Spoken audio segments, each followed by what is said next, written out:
So hello guys, what's up and welcome back to my YouTube channel. It's me, your girl barrister Neze, and this is Nezeville. So you guys don't care about my mental health. You guys want to wound job me with all this bad news, bad story that people said to me.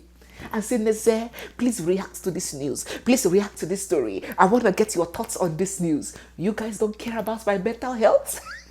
Don't you know that reading and hearing all of these kinds of things all the time sometimes can make my head spin? Now, wow. Now, real wow. But, now the work we do, right? So, in today's video, let us talk about this incident that emerged on social media some days back.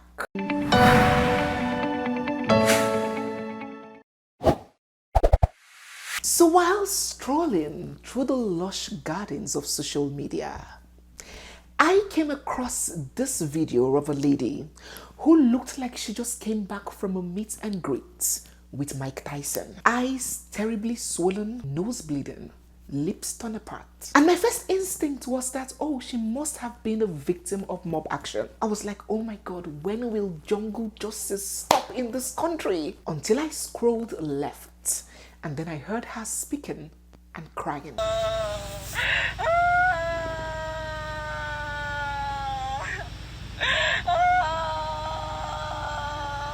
According to this lady who goes by the name Kagbarane, by the way, none other person but her husband was responsible for disfiguring her like this. Her offense, you may ask?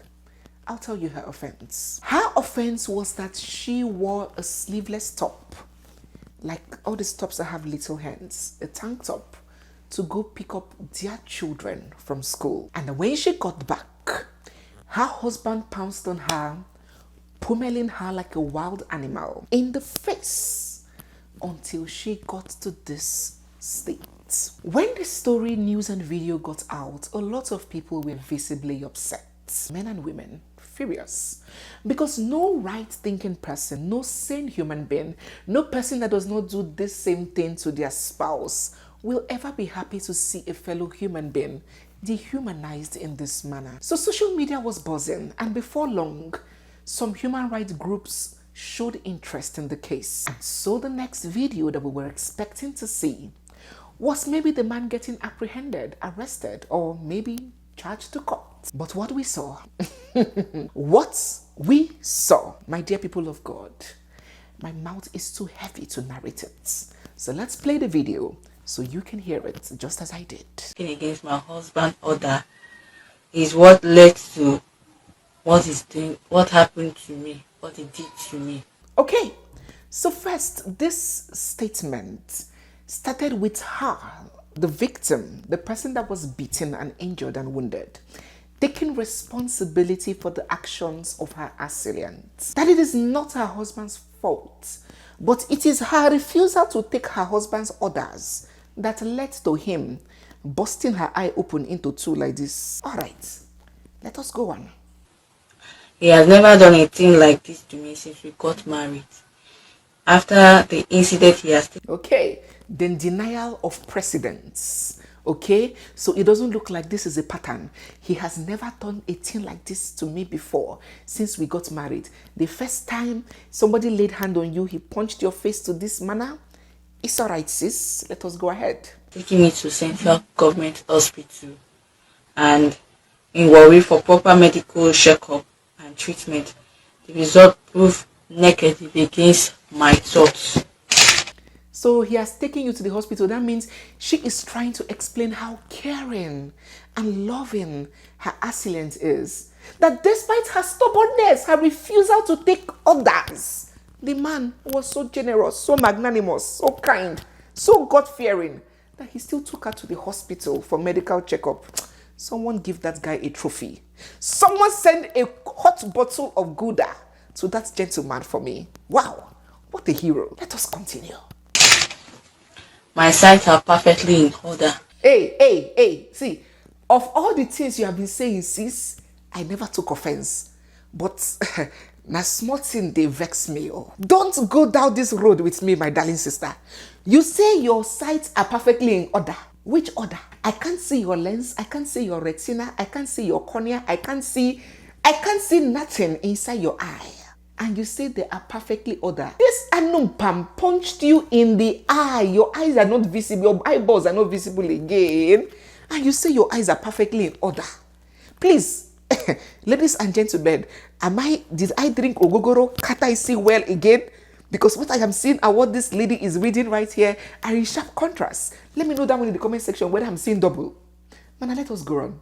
Yesterday, as that when I posted the video, he has also administered the prescribed medication by the specialist.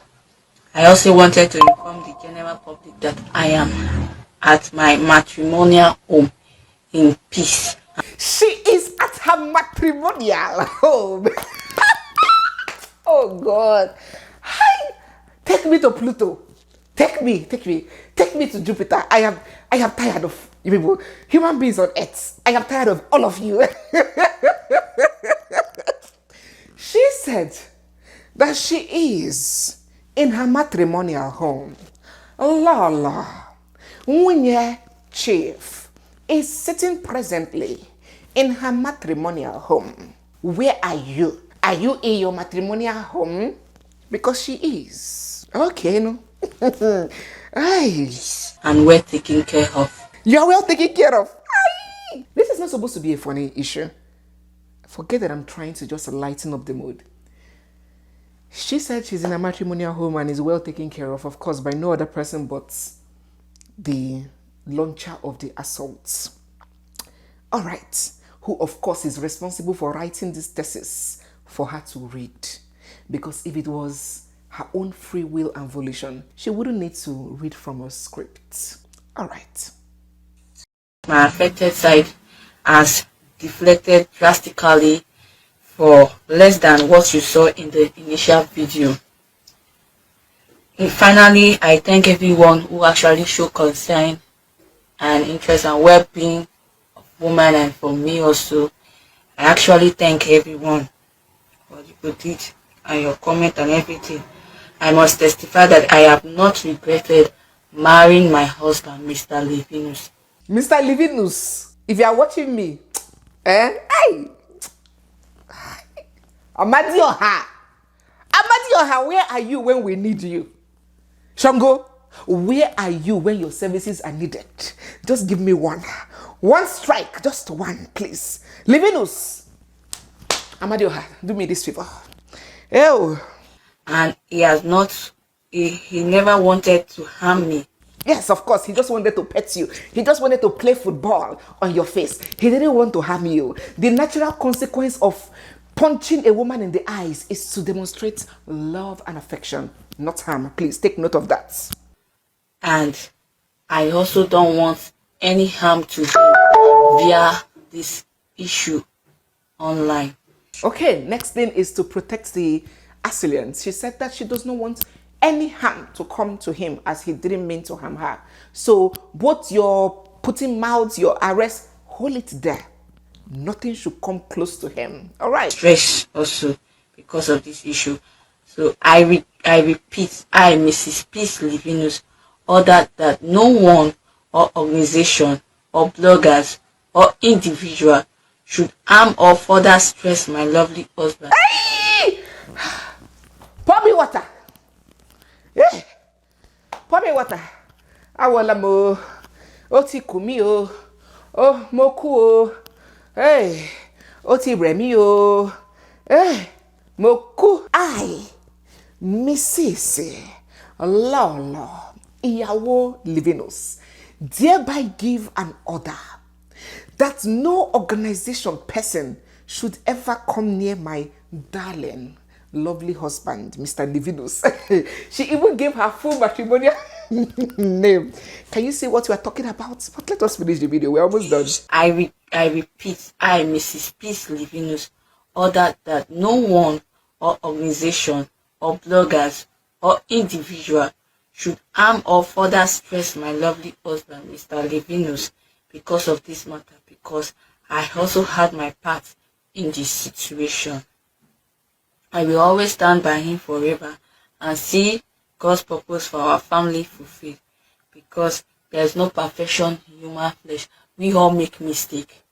There's no one that is better than one. There's no perfect being anywhere.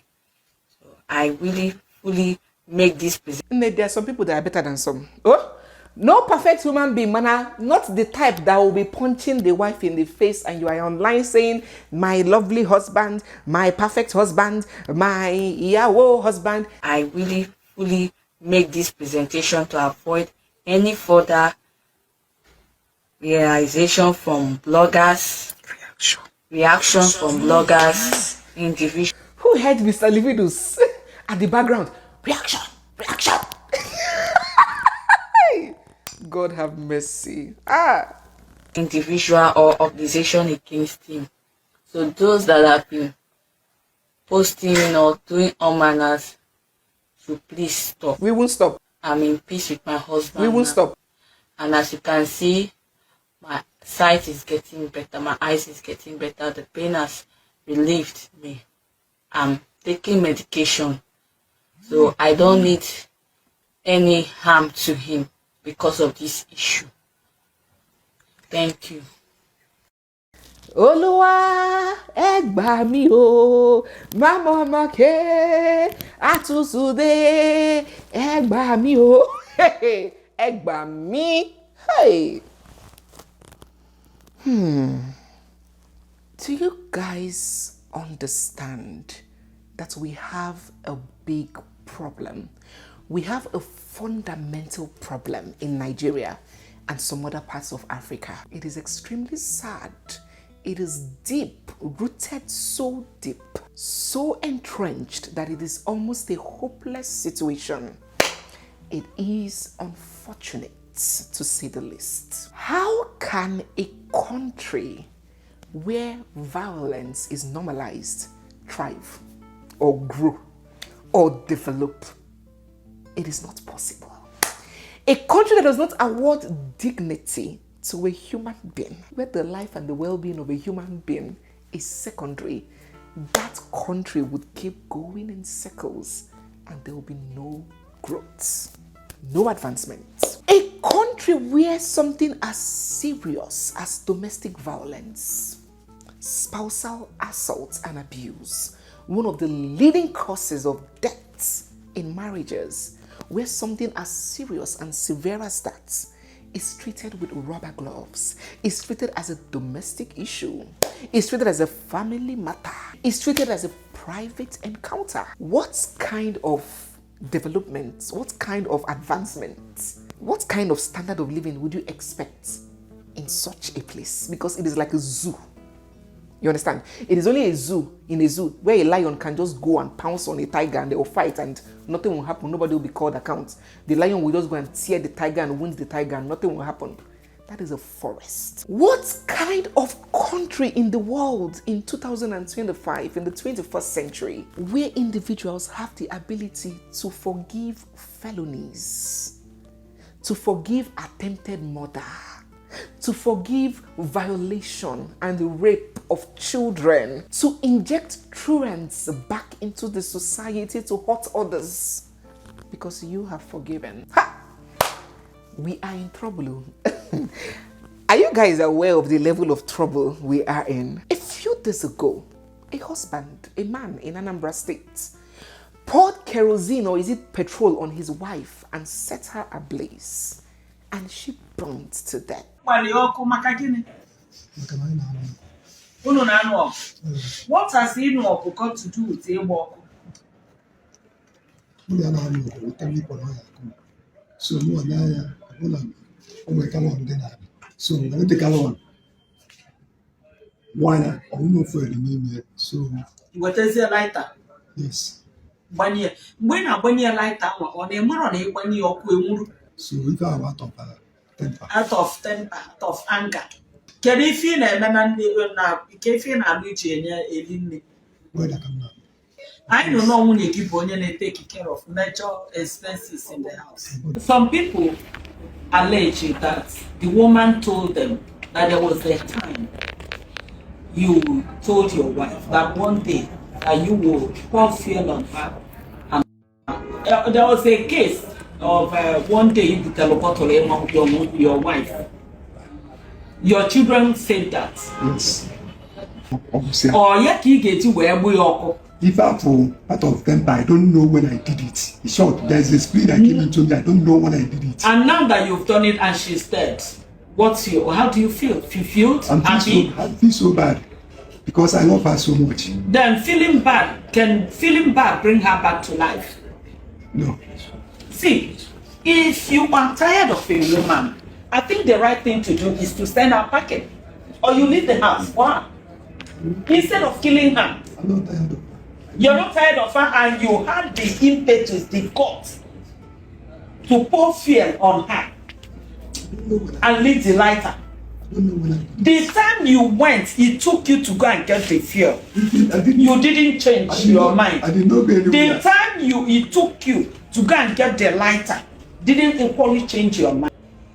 It's so bad.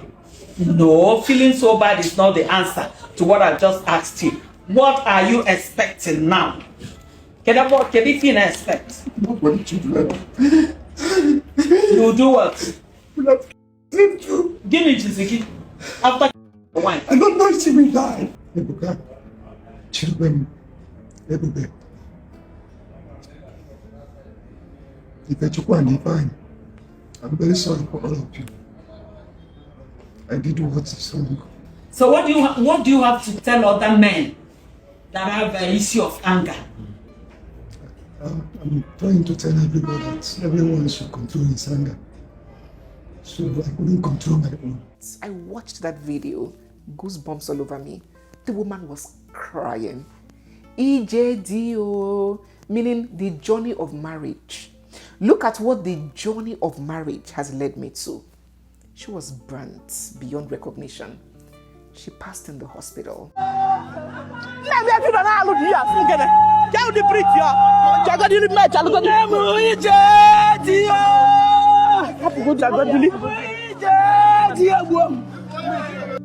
I just didn't want to carry that story because, sometimes it can be overwhelming talking about these things. I didn't want to paint my Nigerian odogus in the bad light as though many of the news we're talking about is just no, because there are reasonable men in Nigeria. They are responsible men. It's just how the media works, okay? Is this sensitive news that we would always talk about? If I come here every day and say, oh, today's video I want to tell you about this man and his wife, they have been married, he loves her so much, the next question will be like, so what happened next? So these normal headline sensations would always have those kind of stories. And if I'm Nigerian, so I have interest in mostly Nigerian news, but if I choose to dissect and go into any country to sieve out only their bad news and be reporting, you still have the same feeling.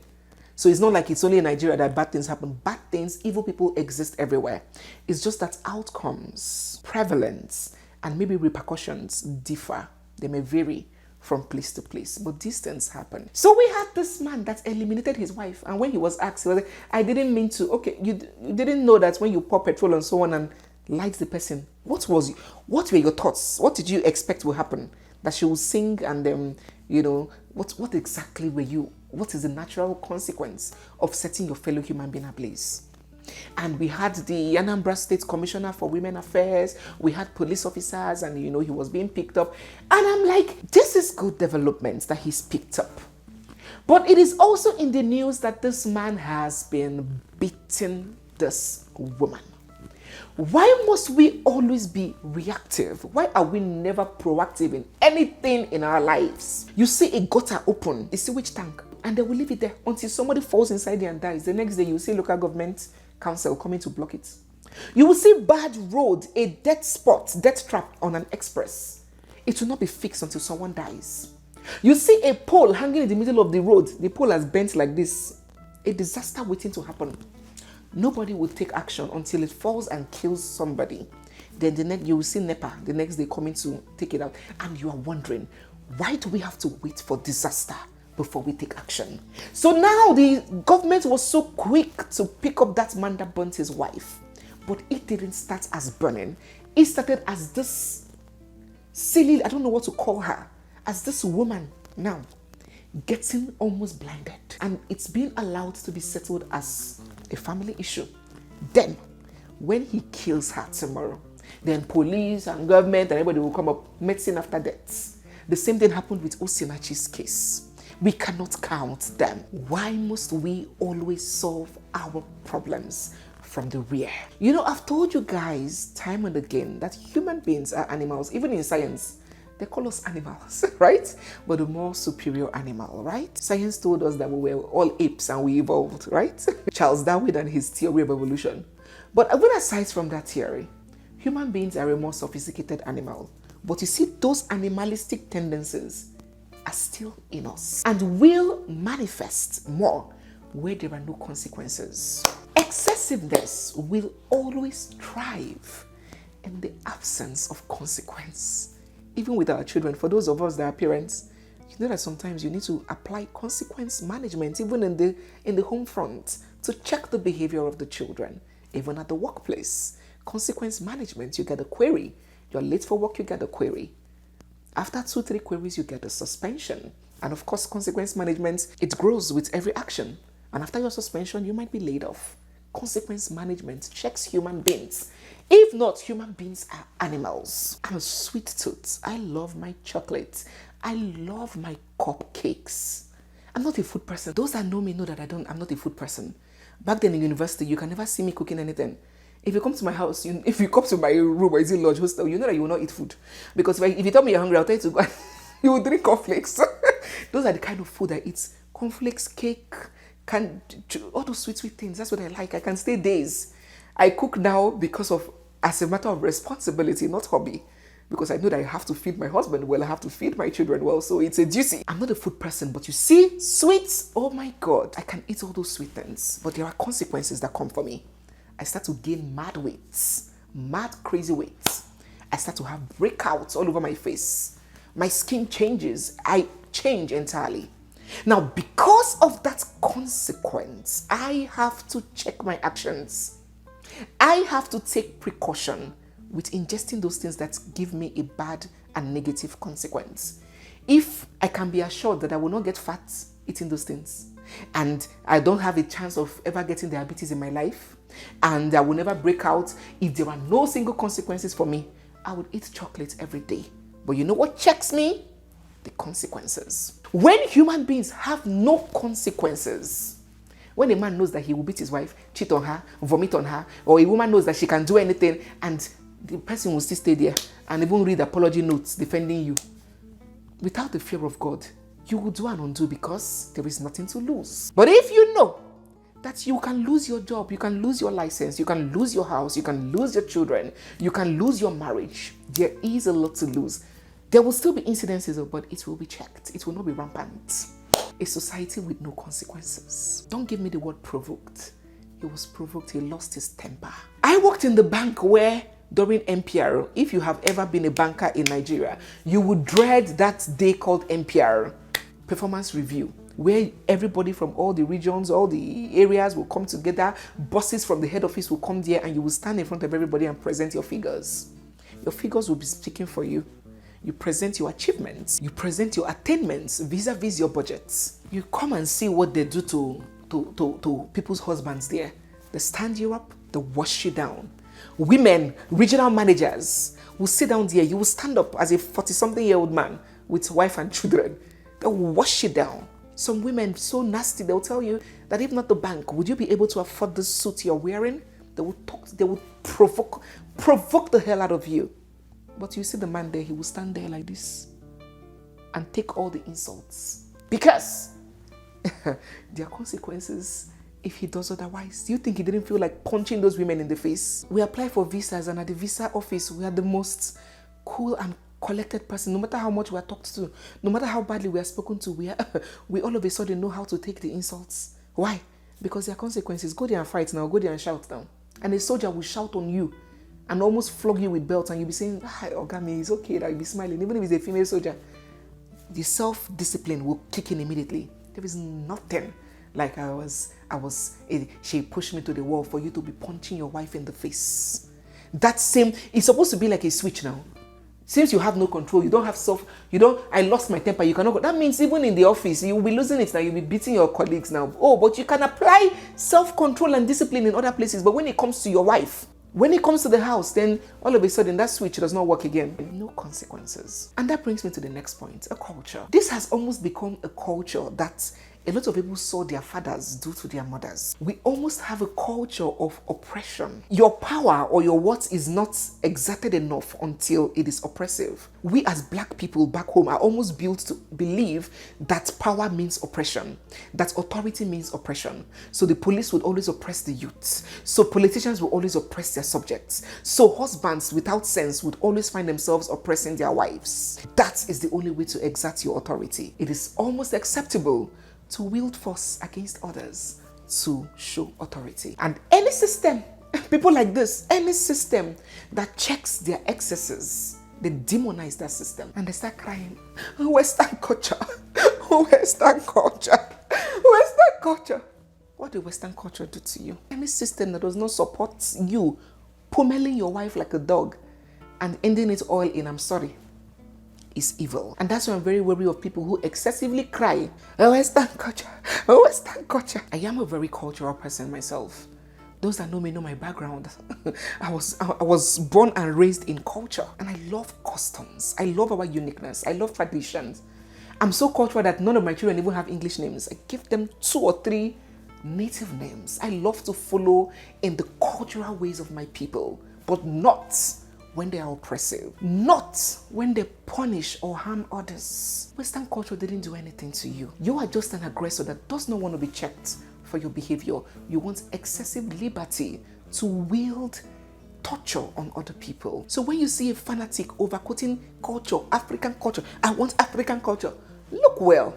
He's not quoting that because he wants equal representation of African identity at the workplace. Or if you are allowed to wear suits from Monday to Wednesday, why can't we wear our African attire on Thursday and Friday? Or our culture, let us celebrate our heritage. What about instead of ballet, why don't we introduce cultural dances for the children in their school? Instead of teaching them French and Spanish, which is good, why don't we teach them Igbo, Yoruba, and Hausa? These are the cultural propaganda that you will see such a cultural person. But if you see that cultural man or woman that his only drive to culture is on how to behave, let others be under the feet, fear that kind of person. They are not cultural people, they are just opportunists. Just look at this way of life where something this serious can just be dismissed as a cultural arrangement where it can be settled within family. And lastly, to close this video, I know it is very easy for us to say, oh, she should leave. Yes, she should leave. Nobody should be in that kind of situation. But legal intervention without financial provision and intervention has a chance of failing, a very high chance. A lot of women in Nigeria are married only because they can't pay rent. They are looking for accommodation and they can't pay their children's school fees. It's not an insult. It's a fact. If there is a government grant now where they drop 200 or 300 million in every Nigerian woman's account today, and maybe say, oh, if you want to relocate abroad, we'll relocate you abroad for free. So you won't have to face that church member that will look at you somehow, or face that family that will look at you somehow. If they put this provision, a good percentage of married women would not be married again. And it's not an insult, it's a fact, because many women are in their marriages because of they need financial provision, because they need their children to go to school, because their husband is their financial alleviation program. But is that what marriage should really be? Ask yourself that question. If you are a man, and you know deep down in your heart that if this your wife touched 300 million now, she will not be with you again, then you have to rethink your ideas and rethink your methods. And if you are a woman and you know that if you get 300 million now in your account, you will not be married to this man, then is there really something to be proud of in such a union? When you see a woman like this, incapable of caring for herself, many times she's in that marriage not because she wants to, but because there are no finances to sustain herself if she walks out. And worse, if the woman is not courageous, if she's either the scared type or the lazy type, that's the end. And that is why it's supposed to be the business of the authorities to come to the aid of these people. You can see why things might never get better when it comes to these kinds of things, because there are no provisions for these kinds of situations. That is why the authorities are supposed to be there to support, to set them up, teach them a craft, set them up in business. So you can decide whether you really want to be there or whether you are just hungry. Empower them, protect them from their abusers. Not the one that police, even if you raise small doors, they arrest the man, police will give the man small something and come back home and beat shaggy out of your eyes. How can progress ever be made in that kind of situation? In a society where it is the father's discretion to choose whether to pay his children's school fees because he's no longer with the mother, the woman knows that she would suffer. The man would easily go and marry that person and move on. Do you have money? Go to court now. Do you know how difficult it is to chase court matter? Do you know how expensive it is? Everybody might not be able to do it. So the woman will just face her front and start frying akara to take care of the children. The man will literally abandon the children and nothing will happen. But if it's in sinner crimes, it cannot happen. So how can we make any progress in this kind of situation? There's nothing that can be done. It is almost hopeless. But if this woman now, or women like her, know that they will be adequately catered to, that there is a system that will compel that man to do his duty in the life of his children, that they will get government support, they will get shelters where they can run to first before they die, that they will get support, that that person will be punished, then we will not have many of them like this lady now that's almost got blinded and beaten to a pulp, and there will be more to come because there is no normal human being that will just be punching. Do you know what it takes to be punching somebody in the face? I can't even. To be punching somebody in the face repeatedly, it is a disaster waiting to happen. So you have women married to these kinds of beasts. They keep enduring it. They act like this one that came to read love letter and say, leave my darling husband, I love him so much. It's just rather unfortunate. And I hope that one day things will change, because no society ever survives with this kind of impunity. People of God, empower yourselves. Empower your daughters, empower your sons, teach them sense. Let us keep talking, let us keep teaching, let us keep preaching. Can't imagine, even if, let me just assume that this woman wants to forgive such nonsense. So imagine compelling her to come to social media to make a fool of herself. Why don't you just shut up and get in with that beast you have chosen to marry? So further humiliating her with big eyes to come and start reading scripts on top of it. It's almost like a hostage situation, and nobody can help her, nobody is coming to her aid, because she has chosen to forgive. So if somebody murders somebody, the family can choose to forgive. Are felonies supposed to be forgivable offenses? It's not the business of the state. I just wonder whether she even has families, brothers, uncles. She not gets men for family, coming out to disgrace her family like this to read a script written by your abuser. It is so unfortunate. And I pray that God helps her, and she also helps herself. So guys, yes, we have come to the end of today's, I don't know whether to call it sad, annoying, or funny video. Please drop your reactions down in the comment section. If you're new here, you are seeing me for the first time, or if you've been watching without subscribing, don't forget to hit the subscribe button, give this video a big thumbs up, drop all your comments down in the comment section, and stay glued, for we have so much more coming your way. It's me, your girl, Barrister Neze, and this is Nezeville. I'll see you guys in my next one. For now, bye.